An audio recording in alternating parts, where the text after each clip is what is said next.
Question number 1 आपकी screen के सामने कीटोहेक्सोज शर्करा का उदाहरण है। जो क्वेश्चन को समझते फिर हम इसका आंसर लेंगे। कीटो का मतलब जिसमें क्रियात्मक समूह क्या हो, ketone, C double bond O, इसको क्या बोलते हो आप, कीटोन बोलते हो। और हेक्सोज का मतलब जिसमें कार्बन की संख्या कितनी हो, 6 हो। तो उस शर्करा का हमें उदाहरण लेना ग्लूकोज। तो ग्लूकोज में कार्बन की संख्या 6 होती है लेकिन क्रियात्मक समूह एल्डिहाइड होता है। राइबोज में कार्बन की संख्या 5 होती है। सुक्रोज में कार्बन की संख्या 12 होती है। फ्रक्टोज में कार्बन की संख्या 6 होती है। देखो ग्लूकोज में जो कार्बन की संख्या 6 होती है लेकिन क्रियात्मक समूह क्या होता है, एल्डिहाइड। और फ्रक्टोज में कार्बन की संख्या 6 लेकिन क्रियात्मक समूह क्या होता है, कीटोन। इसका मतलब कीटोहेक्सोज शर्करा का उदाहरण है। राइट आंसर क्या हो जाएगा, फ्रक्टोज। हमें कोशिश करेंगे कि केवल हम क्वेश्चन का आंसर ही ना ले, उस क्वेश्चन का पूर्णतः पोस्टमार्टम कर दिया जाए। तो एग्जाम में क्वेश्चन आ गया कीटोहेक्सोज शर्करा का उदाहरण, तो आंसर क्या लिखोगे, फ्रक्टोज। लेकिन यदि आपको यहाँ पर क्वेश्चन ये पूछ लिया जाता कि एल्डोहेक्सोज, तो इसका राइट आंसर आप क्या लिख के आते, ग्लूकोज। और ये याद करना है कि जो राइबोज शर्करा होती है उसमें कार्बन कितने होते हैं, 5, और इसमें भी क्रियात्मक समूह क्या होता है आपका, एल्डिहाइड होता है। तो कोशिश ये करेंगे कि प्रत्येक क्वेश्चन का पूर्णतः पोस्टमार्टम किया जाए, जिससे सब क्वेश्चन आपको एक क्वेश्चन के साथ 4 क्वेश्चन और याद हो जाए। नेक्स्ट क्वेश्चन आपकी स्क्रीन पे, ग्लूकोज को क्या लिखा है, ग्लूकोज को ब्रोमीन जल से ऑक्सीकृत करने पर बनता है। तो देखो इस क्वेश्चन को अगर समझना चाहें तो ग्लूकोज का स्ट्रक्चर हम क्या बनाते हैं, CHO और CHOH4, लास्ट में CH2OH। और इसकी क्रिया हम किससे करवा रहे हैं, ब्रोमीन जल से। ब्रोमीन जल का मतलब Br2 के द्वारा इसका हम ऑक्सीकरण करेंगे। तो जब ग्लूकोज का ब्रोमीन जल द्वारा ऑक्सीकरण किया जाता है तो ये जो एल्डिहाइड समूह है वो कार्बोक्सिलिक समूह में परिवर्तित हो जाता है और ये स्ट्रक्चर आपके सामने प्राप्त होती है। अब सीधी सी बात है कि इस स्ट्रक्चर को ग्लूकोज बोलते हैं जब, और ये जो स्ट्रक्चर बनी है इसका नाम होता है ग्लूकोनिक अम्ल। क्या होता है, ग्लूकोनिक अम्ल। तो ग्लूकोज को ब्रोमीन जल से ऑक्सीकृत करने पर बनता है तो ग्लाइकोलिक अम्ल, सेकेरिक अम्ल, गल्सरिक अम्ल और डी ग्लूकोनिक अम्ल। तो क्वेश्चन 2 का राइट आंसर क्या हो जाएगा, ग्लूकोनिक अम्ल। इसके बाद क्वेश्चन नंबर 3, यहाँ एक बात और बताना चाहूँगा कि इस रिएक्शन के द्वारा ग्लूकोज में कौन से क्रियात्मक समूह की उपस्थिति कंफर्म होती है, एल्डिहाइड। तो ये याद करें, ग्लूकोज का ब्रोमीन जल से ऑक्सीकृत करने पर बनता है क्या, ग्लूकोनिक अम्ल बनता है, जो ग्लूकोज में कौन से समूह की उपस्थिति को दर्शाता है, एल्डिहाइड को। क्वेश्चन नंबर 3, निम्न में से कौन सा डाइसैकेराइड नहीं है। तो ऑप्शन बढ़ते हैं, सुक्रोज, ग्लैक्टोज, माल्टोज और लैक्टोज। तो देखो सुक्रोज, लैक्टोज और माल्टोज तीनों डाइसैकेराइड होते हैं। तो जो लैक्टोज है आपका वो क्या नहीं होता, वो डाइसैकेराइड नहीं है। तो इस क्वेश्चन का राइट आंसर क्या होगा, बी ग्लैक्टोज।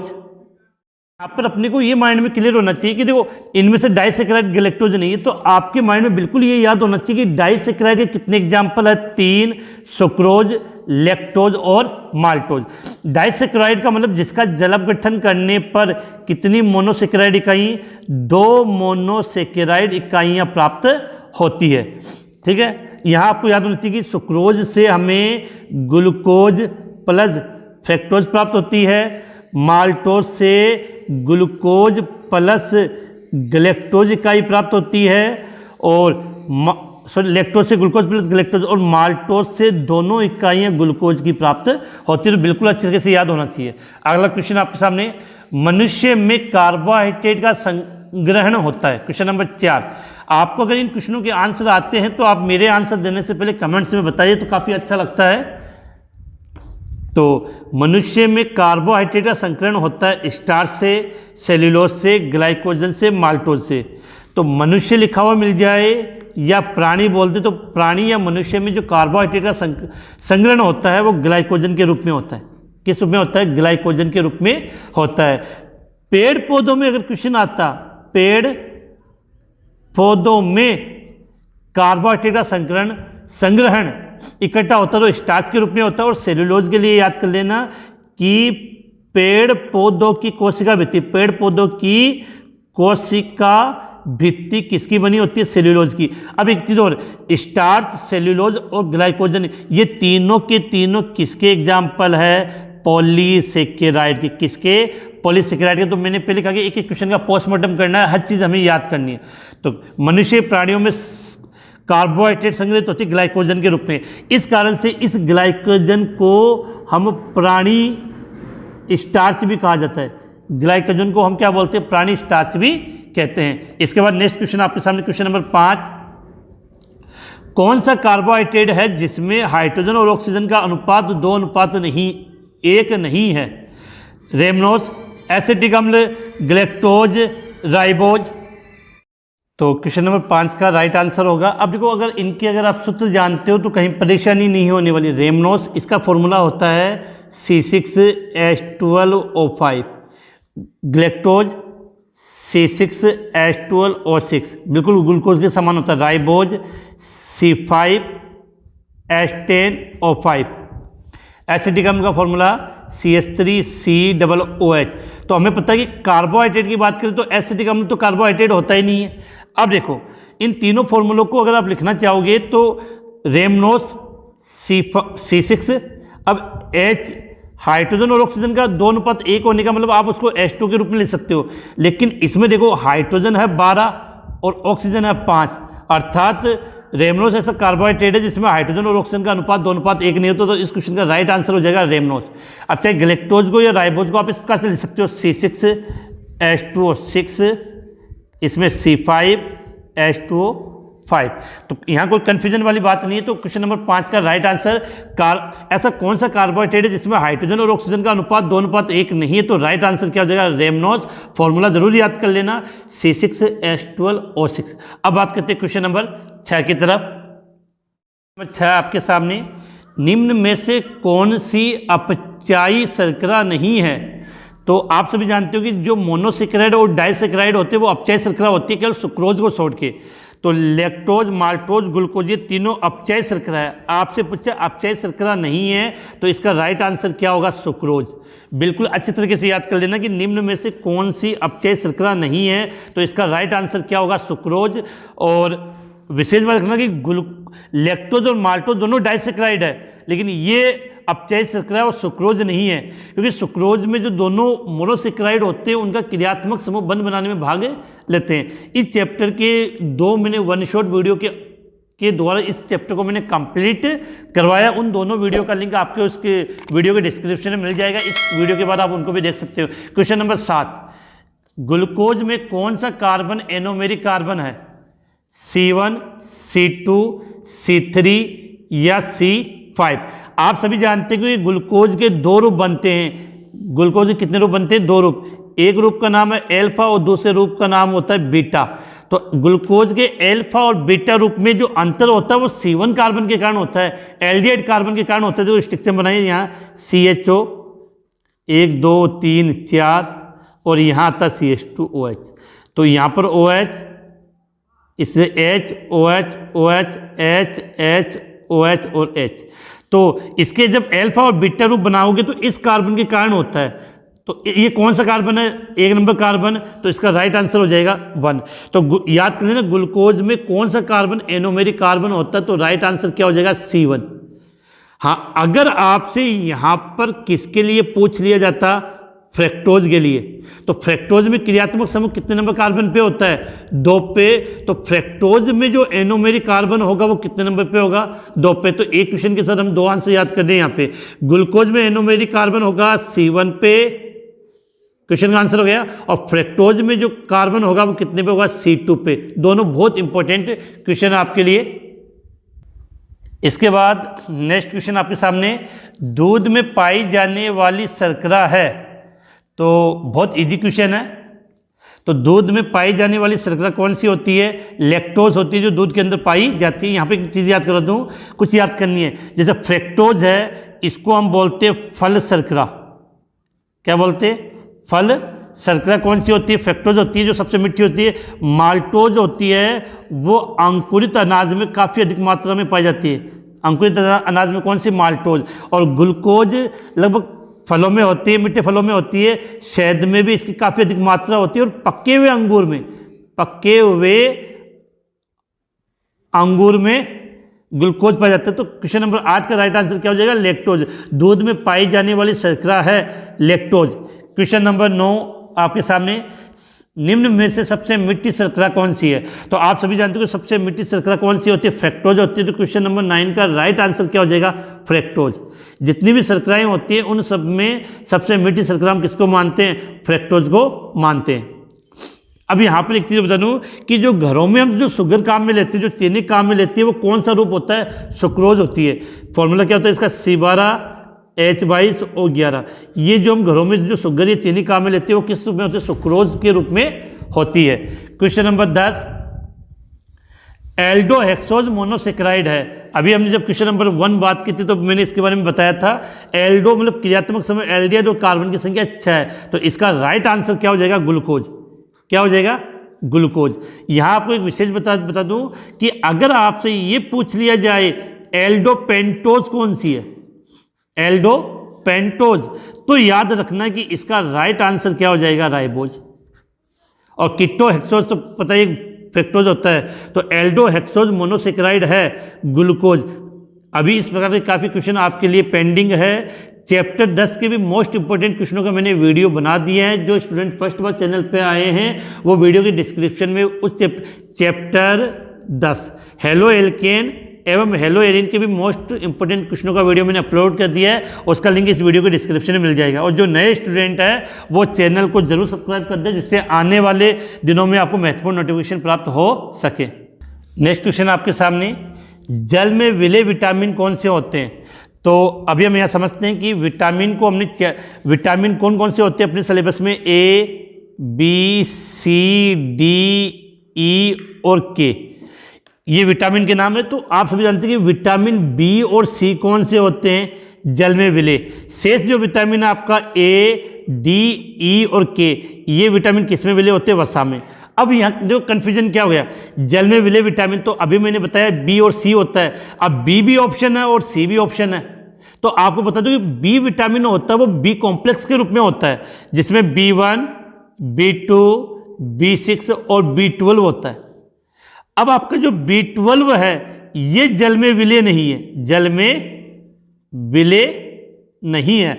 अगर नॉर्मली आपसे पूछा जाए कि जल में विलेय विटामिन कौन सा है तो आप करोगे B और C, लेकिन B और C में से भी एक चॉइस करना, तो राइट आंसर इसका हम क्या करेंगे? C करेंगे। ये माध्यमिक शिक्षा बोर्ड का जो मॉडल पेपर है उसके अंदर ये क्वेश्चन दिया हुआ था, वहां से मैंने इसको पुटअप किया है। अगर आपने माध्यमिक शिक्षा बोर्ड का अजमेर का मॉडल पेपर अगर आपने हल नहीं किया तो उसका लिंक भी वीडियो के डिस्क्रिप्शन में, वहां से आप इसको देख सकते हो। तो जल में विलेय विटामिन सी। अब काफ़ी बच्चे कन्फ्यूज, बी और सी मैंने कहा दोनों होते हैं, लेकिन दोनों में से एक चेंज करना तो विटामिन सी को सेलेक्ट करेंगे, क्योंकि विटामिन B12 वो जल में विलेय नहीं होता है। इसके बाद अगला क्वेश्चन काफ़ी अच्छा है, ग्लाइसिन और एलानिन के सहयोग से बने पेप्टाइड आबंधों की संख्या क्या होती है? देखो इसको मैं समझाता हूं फिर समझना, काफी बच्चे कंफ्यूज। देखो ग्लाइसिन का फॉर्मूला क्या होता है आपका? H2N CH2 C double bond OOH, ये तो हो गया आपका ग्लाइसिन। अब बात करते हैं एलानिन, तो इसका फॉर्मूला होता है H2N CH, यहाँ CH3 और यहाँ C डबल OH। अब क्या होता है, यहाँ से OH और यहाँ से H बाहर चला गया, तो ये स्ट्रक्चर बन गई आपकी H2N CH2 C double bond O NH CH CH3 और C डबल OH, ये स्ट्रक्चर क्लियर होगी। अब यहां से आप एक बात समझो कि ये क्या था आपका? ग्लाइसिन। फॉर्मूला याद हो जाना चाहिए। ये क्या होता है आपका? एलानिन। अब इन दोनों के बीच में ये जो बंध बना है, इस बंध को हम बोलते हैं पेप्टाइड बंध। क्या बोलते हैं? पेप्टाइड बंध। तो देख लो इसमें कितने बंध बनेंगे। तो सीधी बात है कि 2 अमीनो अम्ल के मिलने से पेप्टाइड बंध कितना बनेगा? 1। तो इसका राइट आंसर हो जाएगा A। लेकिन विशेष बात याद रखनी है, जो उत्पाद बना है उसको बोला जाता है डाइपेप्टाइड। तो बंध की संख्या तो कितनी होगी? 1, लेकिन जो उत्पाद है उसको हम क्या बोलेंगे? डाइपेप्टाइड। क्लियर है?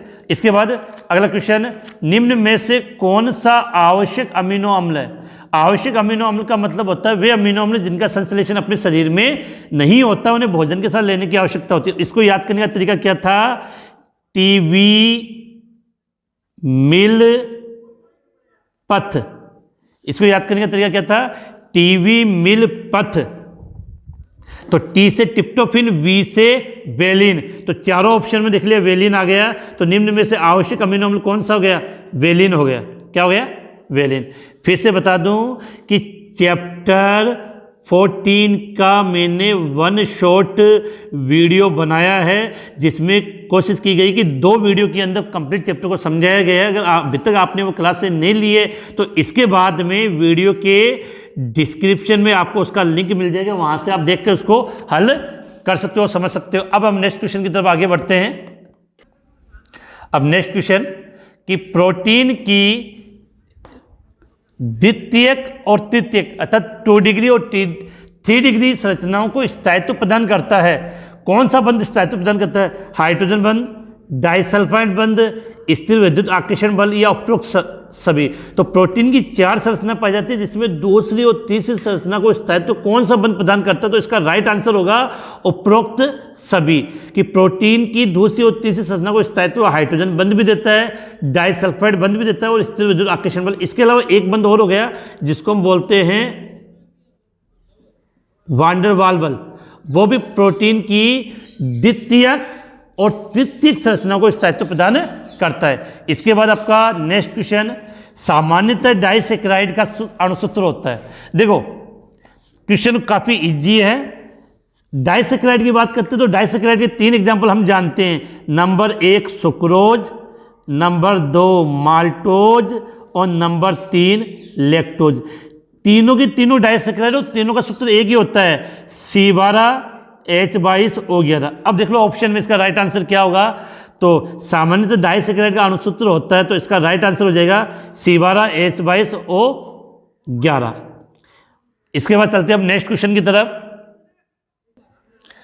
नेक्स्ट क्वेश्चन है कि क्वेश्चन नंबर 16, प्रोटीन का जल अपघटन एंजाइम की उपस्थिति में कराने पर प्राप्त होता है। अमीनो अम्ल, हाइड्रोक्सी अम्ल, ग्लूकोज या विटामिन। देखो सीधी सी बात है कि जितने भी प्रोटीन होते हैं वो किसके बहुलक होते हैं? अल्फा अमीनो एसिड के, अल्फा अमीनो एसिड के। तो सीधी सी बात है प्रोटीन के द्वारा, प्रोटीन का जब जल अपघटन करेंगे एंजाइम की उपस्थिति में तो हमें क्या प्राप्त होगा? अमीनो अम्ल। अभी यहाँ पे देखना कि प्रोटीन में लगभग जितने भी प्रोटीन होते हैं उनका निर्माण लगभग 20 प्रकार के अमीनो अम्ल से होता है, और जितने भी अमीनो अम्ल जो अपने सिलेबस में हैं वो सबके सब कौन से हैं? अल्फा अमीनो अम्ल, अल्फा अमीनो अम्ल। और किसी भी अमीनो अम्ल की अगर नॉर्मल आपको स्ट्रक्चर बनानी होती है तो उसका तरीका होता है H2N CH R और COOH। आर का मान चेंज होता जाएगा और अमीनो अम्ल बनते रहेंगे। अगला क्वेश्चन, क्षारीय अमीनो अम्ल है। जो क्षारीय अमीनो अम्ल का मतलब क्या हुआ कि वे अमीनो अम्ल जो अमीनो अम्ल की स्ट्रक्चर बनाते हो तो संख्या लिखने का तरीका कहते हैं NH2CHRCOOH। तो ये तो हो गए कार्बोक्सिलिक समूह और ये समूह हो गया एमीन। तो कार्बोक्सिलिक समूह होता है वो प्रकृति दर्शाता है अम्लीय, और NH2 समूह प्रकृति दर्शाता है क्षारीय। वे अमीनो अम्ल जिसमें NH2 समूह की संख्या कार्बोक्सिलिक अम्ल से अधिक होती है वो क्षारीय अमीनो अम्ल कहलाते हैं। और इसका इन चारों में अगर बात करें ग्लाइसिन, एस्पार्टिक अम्ल, ग्लूटेमिक और एलाइसिन, तो इसका राइट आंसर क्या हो जाएगा? लाइसिन। तो क्वेश्चन नंबर 17, क्षारीय अमीनो अम्ल की है तो लाइसिन। अगला क्वेश्चन नंबर 18, एंजाइम होते हैं कार्बोहाइड्रेट। बात करें एंजाइम होते हैं कार्बोहाइड्रेट, प्रोटीन, लवण और वसा। तो यहाँ से बात करना कि जितने भी एंजाइम बने होते हैं वो सब किसके बने होते हैं? प्रोटीन के। तो क्वेश्चन 18 का राइट आंसर हो जाएगा बी। और इसमें भी रखना जितने भी एंजाइम बने होते हैं वो गोलिकाकार प्रोटीन के बने होते हैं। प्रोटीन 2 प्रकार के होते हैं, एक तो होता है आपका रेशेदार प्रोटीन और दूसरा होता है गोलिकाकार प्रोटीन। तो जितने भी एंजाइम होते हैं वो किसके बने होते हैं? गोलिकाकार प्रोटीन के। तो क्वेश्चन नंबर 18 का राइट आंसर प्रोटीन हो जाएगा। क्वेश्चन नंबर 19, रासायनिक दूत कहलाते हैं। किसकी बात करें? रासायनिक दूत कहलाते हैं। तो रासायनिक दूत का मतलब जो संदेशवाहक का कार्य करते हैं, किसका कार्य करते हैं? संदेश वाहक। तो आप सभी जानते हो कि एंजाइम, विटामिन, न्यूक्लिक अम्ल नहीं, ये कार्य कौन करता है? हार्मोन। कौन करता है? हार्मोन। तो देखना रासायनिक दूत कहलाते हैं, क्या कहलाते हैं? हार्मोन। ये किसका कार्य करते हैं? संदेश वाहक का कार्य करते हैं। और जितने भी हार्मोन की जो उत्पत्ति होती है वो विशेष याद रखना, वो अंतःस्रावी ग्रंथि के द्वारा, किसके द्वारा? अंतःस्रावी ग्रंथि के द्वारा हार्मोन की उत्पत्ति होती है। इसके बाद नेक्स्ट क्वेश्चन, न्यूक्लिक अम्ल में हम बात करें, बहुत अच्छा और इंपॉर्टेंट, थोड़ा सा टफ क्वेश्चन भी है। न्यूक्लिक अम्ल में न्यूक्लियोटाइड एक दूसरे से जुड़े होते हैं। देखो, न्यूक्लिक अम्ल का निर्माण पॉलीन्यूक्लियोटाइड श्रृंखला से होता है। तो ये जो न्यूक्लियोटाइड होते हैं, इनके मध्य कौन सा बंध होता है? हाइड्रोजन आबंध, पेप्टाइड आबंध, फास्फोरस समूह द्वारा या ग्लाइकोसाइडी बंध द्वारा। तो ध्यान रखना कि न्यूक्लियोटाइड एक दूसरे से कौन से बंध के द्वारा? फॉस्फेट समूह के द्वारा जुड़े होते हैं। और इस बंध को हम बोलते हैं, पर्टिकुलर नाम भी बता दो आपको, फॉस्फोडाइएस्टर बंध के द्वारा। किसके द्वारा? फॉस्फोडाइएस्टर बंध के द्वारा, जिसमें एक शर्करा का 3 नंबर कार्बन दूसरी शर्करा के 5 नंबर कार्बन से जुड़ा हुआ होता है। तो याद रखना, न्यूक्लिक अम्ल में जो न्यूक्लियोटाइड होते हैं वो एक दूसरे से जुड़े होते हैं। कौन से समूह? फॉस्फेट समूह। पर्टिकुलर बंध का नाम की बात करें तो याद करना है फॉस्फोडाइएस्टर बंध। इसके बाद नेक्स्ट क्वेश्चन की तरफ आगे बढ़ते हैं। नेक्स्ट क्वेश्चन आपके सामने, न्यूक्लिक अम्ल में क्रम है। पहला ऑप्शन है क्षार शर्करा फॉस्फेट, दूसरा शर्करा क्षार फॉस्फेट, तीसरा फॉस्फेट क्षार शर्करा और चौथा क्षार फॉस्फेट शर्करा। क्वेश्चन का आंसर आता है तो कमेंट से बताइए जल्दी से। क्वेश्चन थोड़ा सा अच्छा है। देखो, न्यूक्लिक अम्ल के रूप में डीएनए और आरएनए होता है, तो इनमें 3 समूह से मिलकर बना होता है, शर्करा से, फॉस्फेट से और क्षार से। तो ध्यान रखना है, जो फॉस्फेट समूह होता है, किसकी बात कर रहे हैं हम? फॉस्फेट जो समूह होता है वो केवल किससे जुड़ा होता है? शर्करा से जुड़ता है। किससे जुड़ा होता है? शर्करा से। तो क्रम को देखते हैं, यहाँ फॉस्फेट समूह क्षार से जुड़ा है, ये भी गलत है। यहाँ फॉस्फेट समूह क्षार से जुड़ा, शर्करा से, तो इसलिए भी गलत हो जाएगा। यहाँ भी ये फॉस्फेट समूह क्षार से जुड़ा है। देखो, इसमें देखो, फॉस्फेट समूह केवल शर्करा से जुड़ा है। तो न्यूक्लिक अम्ल का सही क्रम आपको ये याद करना है, क्षार शर्करा फॉस्फेट। न्यूक्लिक अम्ल का सही क्रम होगा क्षार शर्करा और फॉस्फेट। इसके बाद नेक्स्ट क्वेश्चन, प्रोटीन में पाए जाने वाले अमीनो अम्ल जिन्हें मानव शरीर में संश्लेषित करता है। देखो जहाँ जो मानव शरीर में संश्लेषित होता है उनको बोलते हैं हम अनावश्यक अमीनो अम्ल। देखो, अमीनो अम्ल को हमने 2 कैटेगरी में डिवाइड किया। एक तो हो गया आपका आवश्यक अमीनो अम्ल। तो ये तो वे अमीनो अम्ल होते हैं जिनका संश्लेषण शरीर में नहीं होता है, शरीर में नहीं होता, उन्हें भोजन के रूप में लेने की आवश्यकता और इनकी संख्या होती है 10। दूसरा गए अनावश्यक अमीनो अम्ल, जिनका संश्लेषण शरीर में हो जाता है और उन्हें भोजन के रूप में लेने की आवश्यकता नहीं होती है। तो देखो, लगभग कुल कितने मानते हैं? 20। तो 20 में से 10 तो हो गया आवश्यक, तो शेष बच गए अनावश्यक। तो इस क्वेश्चन का राइट आंसर क्या हो जाएगा? बी 10। अगला, निम्न में से कौन सा यौगिक ज्यूटर आयन बनाता है? तो सीधी बात है कि ज्यूटर आयन कौन बनाता है? Amino acid. ज्यूटर आयन बनाने का गुण किसमें पाया जाता है? एमिनो एसिड में। अब जो आंसर, ग्लूकोज, एनिलीन, ग्लाइसिन और प्रोक्सबे। देखो, ग्लूकोज क्या है आपका? कार्बोहाइड्रेट। तो ये तो हो नहीं सकता। एनिलीन, ये एनालीन नहीं लिखा है, एनिलीन। एनिलीन का मतलब बेंजीन वाले के ऊपर NH2।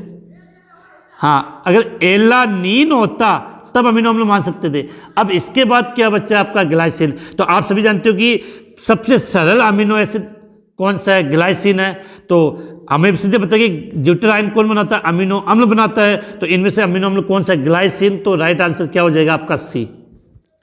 इसके बाद नेक्स्ट क्वेश्चन की बात, संतरा और आंवला में पाया जाने वाला प्रमुख विटामिन है।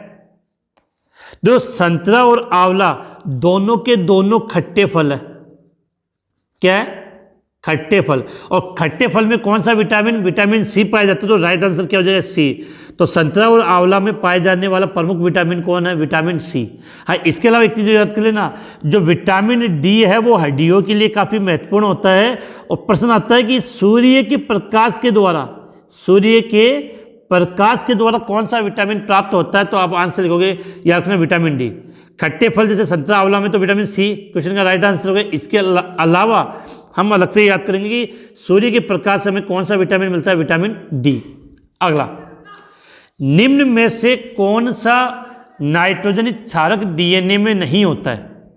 अब जो चार लिखे हैं, एडेनिन, साइटोसिन, यूरेसिल, थायमिन। देखो नाइट्रोजन क्षारक दो प्रकार के होते हैं, एक को तो हम बोलते हैं प्यूरिन, दूसरे को बोलते हैं पिरीमिडिन। अब डीएनए की बात करें तो डीएनए में प्यूरिन में तो होता है आपका एडेनिन और दूसरा होता है प्यूरिन में गुआनिन। अब पिरीमिडिन की बात करें तो एक तो होता है आपका साइटोसिन और दूसरा होता है थायमिन। तो इन चारों के अलावा देखो कौन सा नाम नहीं आया, यूरेसिल नहीं आया। तो निम्न में से कौन सा नाइट्रोजन क्षारक डीएनए में नहीं होता है, तो इसका राइट आंसर क्या हो जाएगा, यूरेसिल। हाँ, अगर आपसे ये पूछ लिया जाता आरएनए में नहीं होता है, तो आरएनए में थायमिन के स्थान पे क्या, आरएनए में थायमिन के स्थान पे आपको क्या पाया जाता है, यूरेसिल पाया जाता है। तो एडेनिन को ए से, गुआनिन को जी से, साइटोसिन को सी से और थायमिन को टी से रिप्रेजेंट किया जाता है। आपको अगर ये क्वेश्चन पसंद आए, अभी और भी क्वेश्चन काफ़ी है, तो इस वीडियो को अपने सभी साथियों तक ज़्यादा से ज़्यादा शेयर करें, जिससे वो भी इसका फ़ायदा उठा सके। और जो नए स्टूडेंट है वो चैनल को सब्सक्राइब करना ना भूलें, जिससे इस प्रकार के और भी महत्वपूर्ण वीडियो है आपको प्राप्त हो सके। अब बात करते हैं क्वेश्चन नंबर 26 की। नेक्स्ट क्वेश्चन आपके सामने, शर्करा के किस कार्बन परमाणु पर हाइड्रोक्सिल समूह की उपस्थिति अथवा अनुपस्थिति आरएनए व डीएनए में विभेद करती है। अगर आंसर आए तो कमेंट से बता दीजिए। फिर से कह दूँ कि इस चैप्टर से वस्तुनिष्ठ क्वेश्चन पूछे जाएंगे, इसलिए मैंने ज़्यादातर जो क्वेश्चन बनाए वो वस्तुनिष्ठ क्वेश्चनों के रूप में बनाए, जिससे आपकी प्रैक्टिस काफ़ी अच्छी हो सके। और ये सब इंपॉर्टेंट क्वेश्चन हैं जो सेलेक्ट किए गए आपके लिए। अब जो क्वेश्चन नंबर 26 की बात करें तो यहाँ से आप एक बात समझना कि जो डीएनए में जो शर्करा होती है उसका नाम होता है राइबोज। क्या होता है, राइबोज। और सॉरी, आरएनए में जो शर्करा होती है वो तो हो गई राइबोज। डीएनए में जो शर्करा होती है उसका नाम होता है डीऑक्सीराइबोज। काफ़ी स्टूडेंट को पता नहीं होगा इसका मतलब क्या है कि डीएनए में शर्करा डीऑक्सीराइबोज और आरएनए में राइबोज। अब देखो इसके नाम के आगे क्या लिखा है, डीऑक्सी। तो ऑक्सी का मतलब ऑक्सीजन, डी का मतलब ऑक्सीजन बाहर निकलना। तो राइबोज शर्करा से जब एक ऑक्सीजन बाहर निकल जाता तो बनती है डीऑक्सीराइबोज। और इसका अगर आपको पता है डीएनए में जो शर्करा होती है डीऑक्सीराइबोज, इसका पूरा नाम होता है बीटा।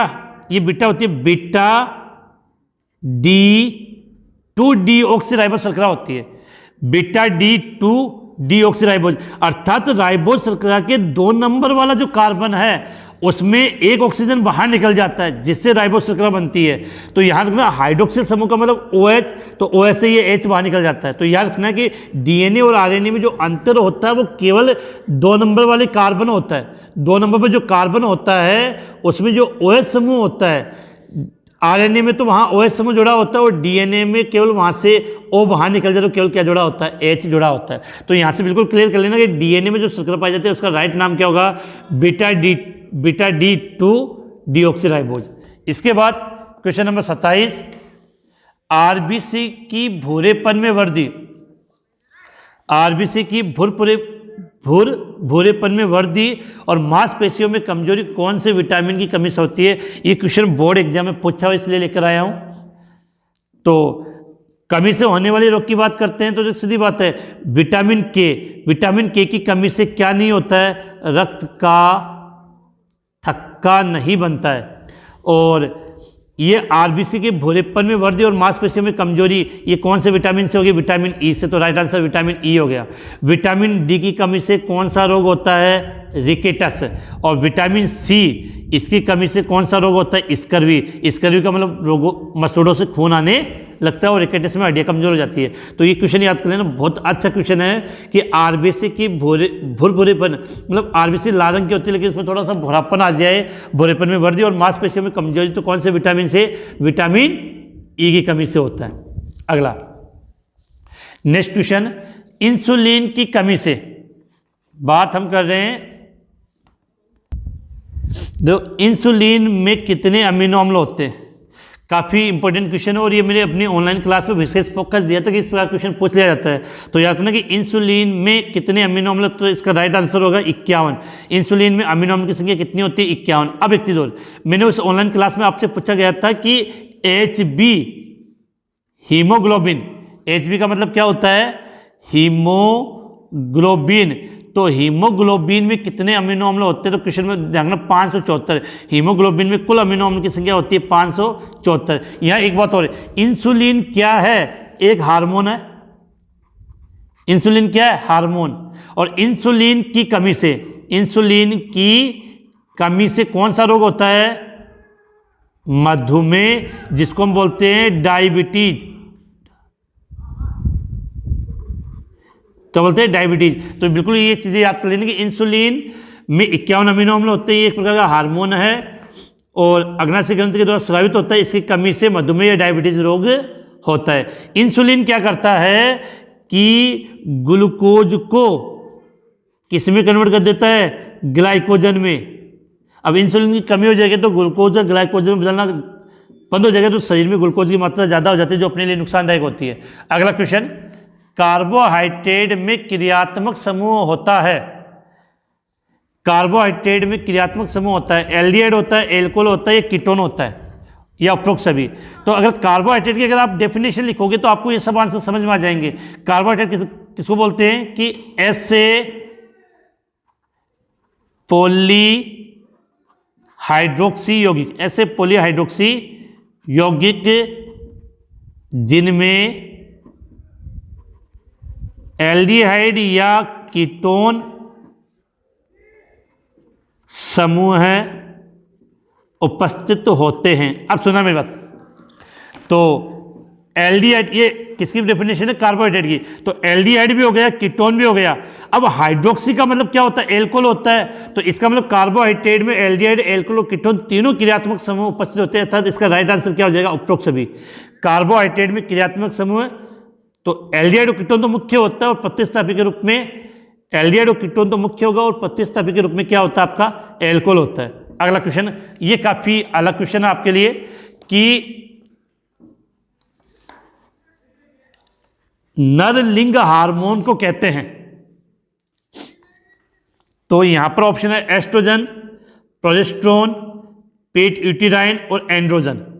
तो इसका राइट आंसर होगा एंड्रोजन। नर लिंग हार्मोन को क्या बोलते हैं? एंड्रोजन। आपने नाम सुना होगा टेस्टोस्टेरोन। टेस्टोस्टेरोन वो इस एंड्रोजन का ही रूप होता है जो नर के द्वितीय लैंगिक लक्षणों के लिए उत्तरदायी होता है। तो याद होना चाहिए कि नरलिंग हार्मोन को क्या बोलते हैं? एंड्रोजन। Example oestrogen. अब आपसे यहीं से क्वेश्चन बन जाएगा कि मादा लिंग हार्मोन कौन सा होगा? तो याद कर लेना एस्ट्रोजन। एस्ट्रोजन को क्या बोलते हैं? मादा लिंग हार्मोन कहा जाता है। तो ये थे आपके वस्तुनिष्ठ क्वेश्चन। अब वस्तुनिष्ठ क्वेश्चन का मतलब केवल यही नहीं है कि मल्टीपल चॉइस वाले क्वेश्चन हो, रिक्त स्थान की पूर्ति करें, ये क्वेश्चन भी वस्तुनिष्ठ क्वेश्चनों के रूप में आते हैं। देखो आपके स्क्रीन के सामने, तो ये क्वेश्चन आपके सामने फिर से माइंड में क्लियर कर लेना कि वस्तुनिष्ठ क्वेश्चन का मतलब केवल एब्य वाले क्वेश्चन ही नहीं होते हैं। इन रिक्त स्थान वाले क्वेश्चनों को भी हम वस्तुनिष्ठ क्वेश्चन की श्रेणी में काउंट करते हैं। तो मैंने कुछ पर्सन बना ली जिससे आपकी इजीली प्रैक्टिस हो जाए, और जब पेपर बनाने वाला होता है तो वो उसको भी इसमें कन्वर्ट कर सकता है। रेगिस्तान की पूर्ति करें, इस प्रकार के क्वेश्चन भी आपके बोर्ड एग्जाम में पूछे जाएंगे, इसलिए इनकी प्रैक्टिस अच्छी तरीके से करें। पेड़ पौधों की कोशिका भित्ति किसकी बनी होती है? बहुत इजी क्वेश्चन है। पेड़ पौधों की कोशिका भित्ति किसकी बनी होती है? सेल्यूलोज की। पेड़ पौधों की कोशिका भित्ति किसकी बनी होती है? सेल्यूलोज की। अब देखना, सेल्यूलोज क्या एक पॉलीसेकेराइड है। सेल्यूलोज क्या होता है? एक पॉलीसेकेराइड होता है। अब यहाँ एक क्वेश्चन अच्छा बन जाता है कि सेल्यूलोज की एकलिक इकाई याद कर लेना, बीटा ग्लूकोज। सेल्यूलोज की एकल इकाई क्या होती है? ग्लूकोज तो याद है, ग्लूकोज में कौन सा? Beta glucose. तो बिल्कुल याद होना चाहिए कि पेड़ पौधों की कोशिका भित्ति किसकी बनी होती है? सेल्यूलोज की। और क्या ये पॉलीसेकेराइड है? और सेल्यूलोज किसका बहुलक होता है? बीटा ग्लूकोज का। अगला क्वेश्चन, मनुष्य के पाचन तंत्र में किसका पाचन नहीं होता है? तो यही आंसर होगा बिल्कुल, सेल्यूलोज। सेल्यूलोज। अब इसको आप चाहे तो सेल्यूलोज बोल दो, एक ही बात है। तो सेल्यूलोज का जो मनुष्य इसका पाचन नहीं कर पाता है, तो मनुष्य के पाचन तंत्र में सेल्यूलोज का पाचन नहीं होता है। अगला क्वेश्चन, जंतुओं के यकृत में संग्रहित पॉलीसेकेराइड। देखो, जंतुओं की बात करें तो इसको हम बोल सकते हैं प्राणी, और मनुष्य भी इन्हीं के अंदर आता है। तो मनुष्य में के शरीर में जितनी भी ग्लूकोज एक्स्ट्रा होती है, वो ग्लूकोज किस में कन्वर्ट हो जाती है? ग्लाइकोजन में, और ग्लाइकोजन के रूप में ही संग्रहण होता है। तो बिल्कुल याद होनी चाहिए कि जंतुओं के यकृत में संग्रहित पॉलीसेकेराइड क्या होती है? ग्लाइकोजन के रूप में। आप जंतु बोल दे, प्राणी बोल दे या मनुष्य बोल दे, कि मनुष्य के शरीर में जो ग्लूकोज ज़्यादा एक्स्ट्रा होती है वो किस में कन्वर्ट हो जाती है? ग्लाइकोजन में कन्वर्ट हो जाती है, और ये भी ग्लूकोज का ही रूप है। अगला, पेप्टाइड बंध का सूत्र लिखिए। जब दो अमीनो अम्ल आपस में जोड़ते हैं तो कौन सा बंध बनता है? पेप्टाइड बंध। तो बिल्कुल एक तो याद होना चाहिए कि प्रोटीन का निर्माण किससे होता है? एमिनो अम्ल से। और अमीनो अम्लों के मध्य कौन सा बंध पाया जाता है? पेप्टाइड बंध। अमीनो अम्लों के मध्य कौन सा बंध पाया जाता है? पेप्टाइड बंध। अब हमें यह पेप्टाइड बंध का सूत्र लिखना है, तो इसकी स्ट्रक्चर इसको ऐसे बना सकते हैं, COONH। ये क्या आपका पेप्टाइड बंध की संरचना है। तो पेप्टाइड बंध का सूत्र मैंने आपको बना दिया, अच्छे से याद होना चाहिए। अगला, ग्लाइसिन एक प्रकाशिक, अगर आता है तो कमेंट्स में आंसर दे दिए। जिन्होंने मेरी ऑनलाइन क्लास अटेंड की है उनको यहाँ पर एक भी क्वेश्चन में परेशानी नहीं होगी, क्योंकि इन क्वेश्चनों को बहुत ईजिली इनको अच्छी तरीके से उनको हल करवाया है। तो वीडियो के डिस्क्रिप्शन में जब आप जाओगे तो काफ़ी महत्वपूर्ण चीज़ें आपको मिल जाएगी।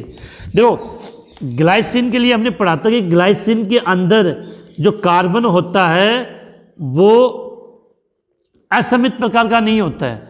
इस कारण से ग्लाइसिन एक प्रकाशिक असक्रिय अमीनो अम्ल है। प्रकाशिक असक्रिय अमीनो अम्ल का मतलब होता है कि ग्लाइसिन की जब आप स्ट्रक्चर बनाओगे तो क्या होगा? H2N CH और COOH, ये कंडीशन आ गई। तो इसके कारण इसका कार्बन असमित किरेल कार्बन नहीं है, इस कारण से ये प्रकाशिक ध्रुवणता नहीं दर्शाता है। बाकी जितने भी अमीनो अम्ल हैं वो सब के सब सभी अमीनो अम्ल क्या होते हैं? प्रकाशिक सक्रिय होते हैं, अर्थात ध्रुवण घूर्णकता प्रदर्शित करते हैं। और इसका रीजन है कि उनमें कौन सा कार्बन? किरेल कार्बन, जिसको आप असमित कार्बन भी कहते हो। तो ये हुए इनके वेस्टर्निस्ट क्वेश्चन। इसके अलावा मुझे ये लगा कि कुछ कभी कभार जब पेपर बनाने वाला होता है तो एक दो क्वेश्चनों को ऊपर नीचे चेंज भी कर सकता है। तो इसके मैं कुछ अच्छे लघुरात्मक क्वेश्चन भी आपके लिए लेकर आया हूँ, और ढंग से अगर आप इनको पढ़ोगे तो ये क्वेश्चन काफ़ी अच्छे हैं। और इन सभी क्वेश्चनों का समावेश इस प्रकार से किया गया है कि अगर इन सभी क्वेश्चनों को जब आप हल करोगे तो आपके चैप्टर का कंप्लीटली रिविजन हो जाएगा। तो नेक्स्ट क्वेश्चन आपके स्क्रीन के सामने है, किसी दुर्घटना में मृतक के शरीर की पहचान करने के लिए डीएनए से संबंधित विधि का क्या नाम है?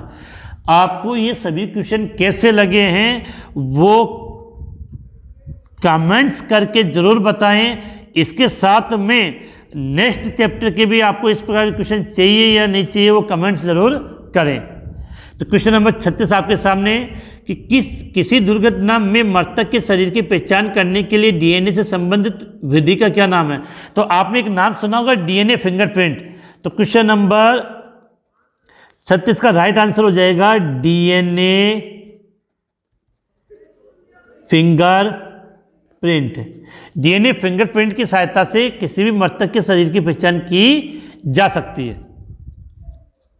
आजकल तो आप देखते होंगे CID देखते होंगे तो उसमें काफ़ी इसका प्रचलन चलता रहता है। अगला, प्रोटीन के विकृतीकरण का एक उदाहरण दीजिए। तो प्रोटीन के विकृतीकरण का मतलब क्या होता है कि प्रोटीन के भौतिक या रासायनिक गुणों में चेंज किया जाए तो प्रोटीन की द्वितीयक और तृतीयक संरचनाएं नष्ट हो जाती है, लेकिन प्राथमिक संरचना में कोई परिवर्तन नहीं होता, उससे बोलते हैं प्रोटीन का विकृतीकरण। और इसका सबसे अच्छा एग्जाम्पल है, अंडे को उबालते हैं तो उसके अंदर जो सफ़ेदी होती है उसका स्कंदन हो जाता है। तो इसका आंसर क्या लिखेंगे कि अंडे को उबालने पर उसकी सफ़ेदी का स्कंदन होना। अंडे को उबालने पर उसकी सफ़ेदी का स्कंदन होना किसका एग्जाम्पल है? प्रोटीन के विकृतीकरण का ही एक उदाहरण है। अगला क्वेश्चन नंबर 38।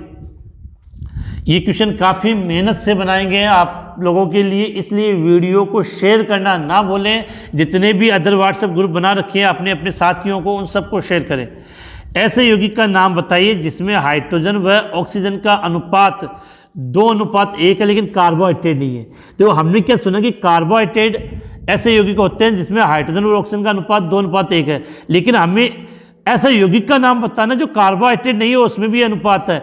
तो इसके एक सबसे अच्छा एग्जाम्पल तो अगर हम लिखना चाहें तो आप लिख सकते हो एसिटिक अम्ल।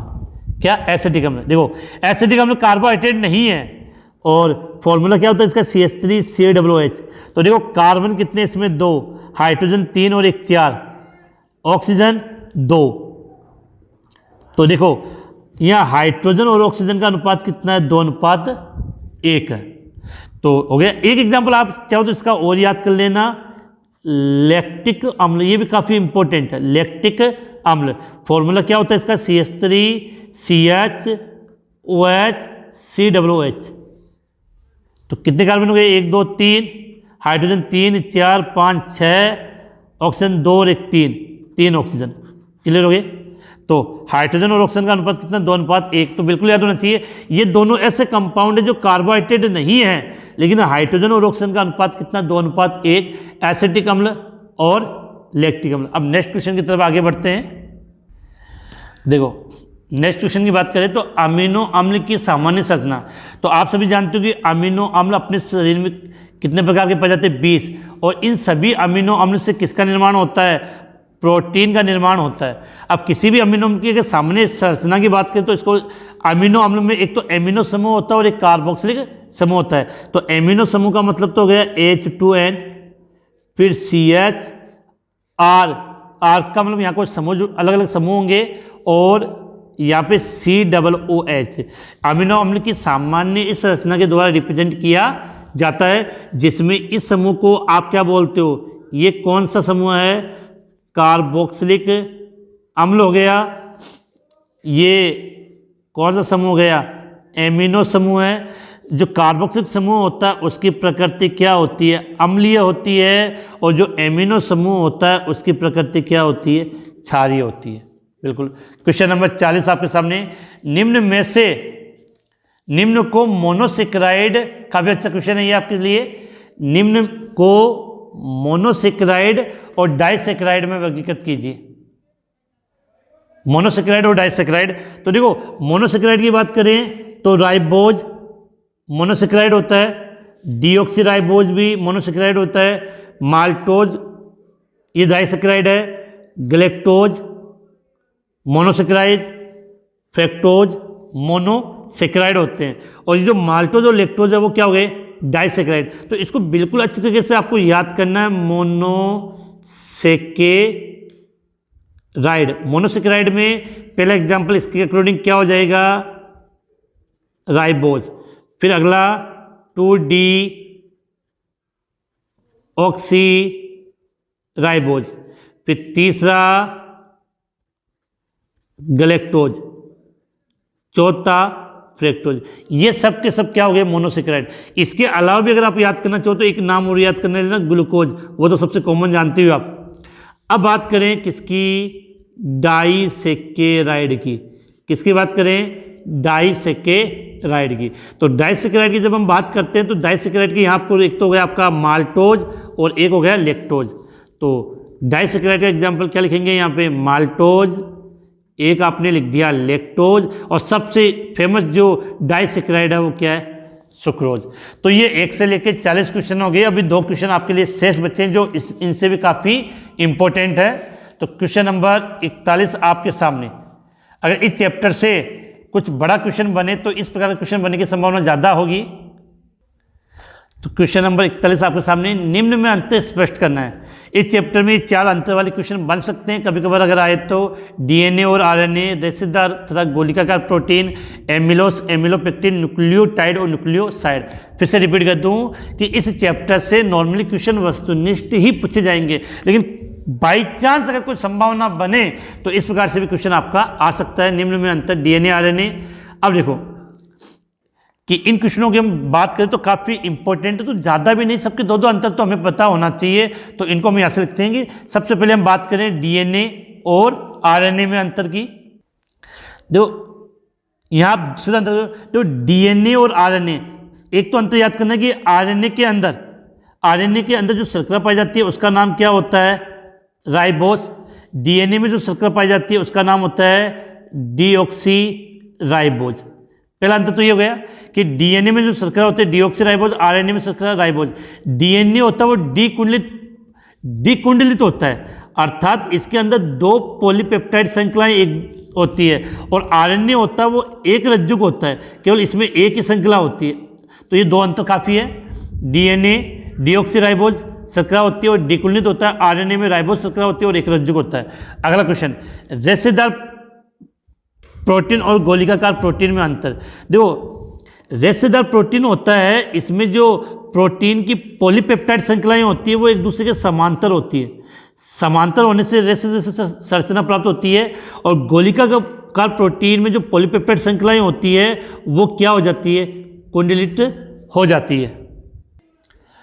अब देखो बात करें, एक तो अंतर ये होगा, दूसरा जो रेशेदार जो प्रोटीन होती है वो जल में अविलेय होती है। रेशेदार प्रोटीन जल में अविलेय होती है और गोलिकाकार प्रोटीन होती है वो जल में विलेय होती है। और भी अगर अंतर लिखना चाहो तो रेशेदार प्रोटीन के एग्जाम्पल की बात करें तो इसका एक तो एग्जाम्पल होगा क्रिएटिन और मायोसिन, इसके एग्जाम्पल है। और गोलिकाकार प्रोटीन का सबसे अच्छा एग्जाम्पल हम नॉर्मली याद कर सकते हैं इंसुलिन। इसके बाद नेक्स्ट क्वेश्चन आपका आता है एमिलोस और एमिलोपेक्टिन। इसको मैं लिख दो, एक तरफ लिख दो एमिलोस और इधर लिख देते हैं हम एमिलोपेक्टिन। तो एमिलोस होता है, ये दोनों किसके भाग होते हैं, स्टार्च का। तो एमिलोस स्टार्च का 15 से 20% भाग बनाता है, जबकि एमिलोपेक्टिन है वो स्टार्च का 80 से 85% भाग बनाता है। 80 से 85% भाग किसका बनता है, एमिलोपेक्टिन का, और 15 से 20% एमिलोस का। इसके अलावा और दूसरे अंतर की बात करें तो एमिलोस होता है वो जल में घुलनशील होता है, एमिलोस जल में घुलनशील होता है, और एमिलोपेक्टिन जल में अघुलनशील होता है। इसके बाद एमिलोस में जो इकाइयाँ, ग्लूकोज की इकाइयाँ आपस में जुड़ी होती है, एक ग्लूकोज का C1 कार्बन दूसरे ग्लूकोज के C4 कार्बन से बंध बनाता है, और एमिलोपेक्टिन में C1 C4 के साथ C1 C6 भी बंध पाया जाता है। अगला अंतर शॉर्ट में बताया, इनको आप इजीली ऐसे याद कर सकते हो। न्यूक्लियोटाइड और न्यूक्लियोसाइड में अंतर क्या होता है। देखो न्यूक्लियोटाइड और न्यूक्लियोसाइड में, तो न्यूक्लियोसाइड में केवल आपका नाइट्रोजनी क्षारक प्लस शर्करा, जब नाइट्रोजनी क्षारक प्लस शर्करा आपस में मिलते हैं तो उस स्ट्रक्चर को तो हम क्या बोलेंगे, न्यूक्लियोसाइड। लेकिन इसके साथ फॉस्फेट समूह जुड़ जाए, अर्थात आपका नाइट्रोजनी क्षारक प्लस शर्करा और प्लस फॉस्फोरिक अम्ल, अर्थात जिसको हम बोल सकते हैं फॉस्फेट समूह, ये तीनों जब मिलते हैं तो उसको हम क्या बोलते हैं, न्यूक्लियोटाइड। तो बिल्कुल अंतर इजीली याद कर सकते हो। नेक्स्ट क्वेश्चन काफ़ी बड़ा है आपके लिए, लेकिन इजीली आप समझ जाओगे कि बात करें कि निम्न विटामिन का रासायनिक नाम और उसकी कमी से होने वाले रोगों के नाम बताइए। इस क्वेश्चन को हल करवाने से पहले एक बात बताना चाहूँगा कि काफ़ी मेहनत करके ये क्वेश्चन आप लोगों के लिए तैयार किए गए हैं, इसलिए इस वीडियो के लिंक को ज़्यादा से ज़्यादा अपने जितने भी साथी हैं उनको शेयर कर दें, और जो नए स्टूडेंट हैं वो चैनल को सब्सक्राइब करना ना भूलें, जिससे आपको इस प्रकार के महत्वपूर्ण वीडियो प्राप्त हो सके। और सबसे इम्पोर्टेंट कि वीडियो के डिस्क्रिप्शन में आपको क्या क्या चीज़ें मिले वो देख लेना। एक तो इस चैप्टर के मैराथन क्लास की वीडियो, जिसको हम बोलते हैं वन शॉट वीडियो, वो सब आपको इस वीडियो के डिस्क्रिप्शन में मिल जाएंगे। 2 वीडियो हैं। इसके अलावा